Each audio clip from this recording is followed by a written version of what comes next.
Why, my viewers and subscribers? Everybody want a piece of CWI. CWI have so many answers to give the people.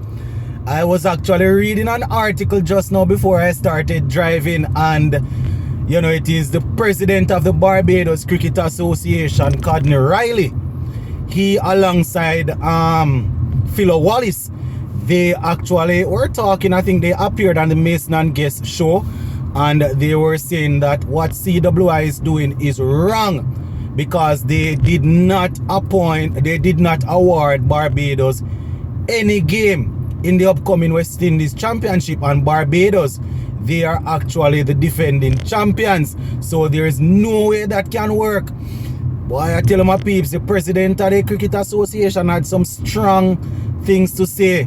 So we're going to talk about it, but you don't know, you have to ask if you subscribe. If you're not subscribed yet, subscribe to the channel, man. Alright, so it's very interesting, my viewers and subscribers, because when we look at it, teams always want people from their island, they always want games to be held at their neck of the woods. You understand? But Barbados definitely have a reason to vent because they are the defending champions, and if you are going to look and say that you're not awarding them because any games, and it's because of logistics, because of traveling and problems with flight, kind of sound away still, me not lie. And what the president is saying, what Riley is saying, is that when he hears these sort of ignorance, he's not even saying anything, because this just goes to show that these are the things that cause West Indies cricket to be where it is at. Because when you have people making decisions like those and giving these sort of excuses, it doesn't make any sense. Now, Andrew Mason asked the president whether or not the Barbados Cricket Association had put any pressure on CWI as to why none of the games were scheduled to play in Barbados. Man said no. Man said it doesn't make any sense because of the reason that they gave. The reason they are saying logistics and they can't travel down to certain parts. So he's saying that obviously he didn't went to school like those guys, because it is the same way how you can get to Antigua and Trinidad is the same way you can get to Barbados. But I am thinking these people probably that made the decisions probably thought that the home of West Indies, what them have, the high performance center thing, is in Antigua, if I'm not mistaken. So they awarded a couple of games there, and then I don't know how they came up and the thing to award Trinidad and Tobago. But you're rough. I am here, and as a Jamaican, I can't even say anything. I cannot even advocate for any cricket or anything to schedule there, and it's not because I want to fight against my own people. It's because I don't see the president or anybody doing anything or saying anything where that is concerned, and where growing the cricket in Jamaica is concerned. You understand?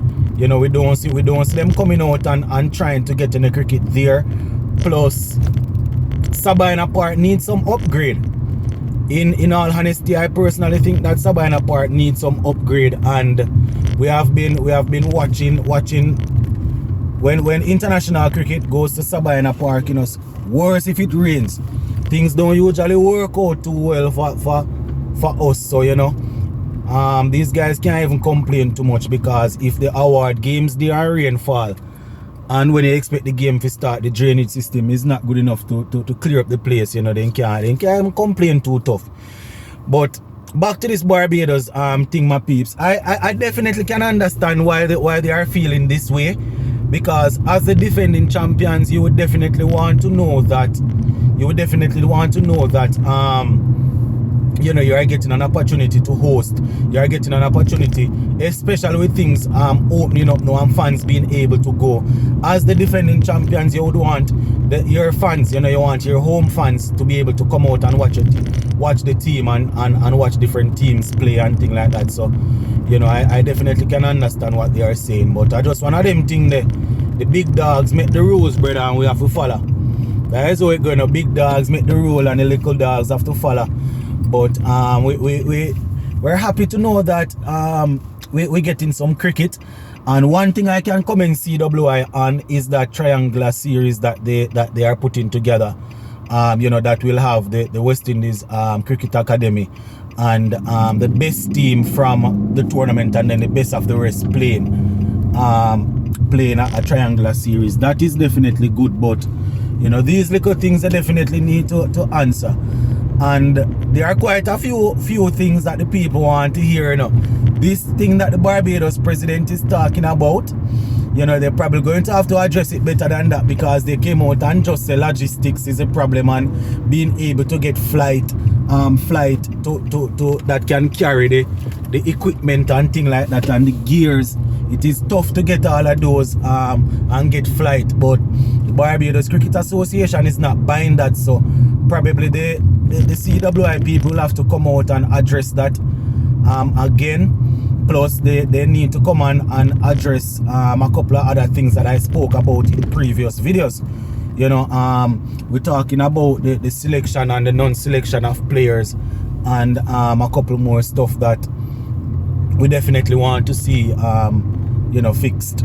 That is the only way West Indies cricket can improve, you know. And you see, the problem is this: when we question things, we have some fans that like to say that, you know, we should leave the association alone and let them do what they are doing. But if you don't question things and hold people accountable, people do all sort of madness. You understand? So as long as this platform is here, we are going to question things that we think, you know, not really going in the way that it should go. And likewise, when they are doing things that we think will help to improve the cricket, we will commend them. You understand? Just as how we commend them on this triangular series thing that they're coming up with, you know. But we definitely need some more. Definitely need some more. What you would call it now? Some more. We need some more transparency where CWI is concerned. And one thing with these people, you know, they like to, some of them like to behave as if it's them alone understand cricket and it's them alone go to school. So once them tell you one thing, you mustn't question it. You understand? You mustn't question it. You must work with it, and that can't work. That can't work, because none of them alone understand cricket. As we always say, now, because you're in the position doesn't necessarily mean you are the best at the job. You understand? So when you have people questioning things, it is always good. But I don't know, my peeps, I don't know. Let me know what y'all think about it. Do you guys think that the Barbados Cricket Association is just trying to look problems, or do you think they are within their right to question that and to try and get and to try as defending champions to try and get games there in their neck of the woods? Just let me know what you think, my peeps. We just reason with you guys. Big up on yourself, and we touch base later on again. Zane, remember, we are going to be live this Sunday. Well, I'll give you guys some update, because I think we might have to go a little earlier for this Sunday's live. But just continue to stay tuned to the channel, my peeps. Big up on yourself. If you have not yet subscribed to the channel, go right ahead and subscribe, my peeps. Big up on yourself, and we'll touch base later on. See?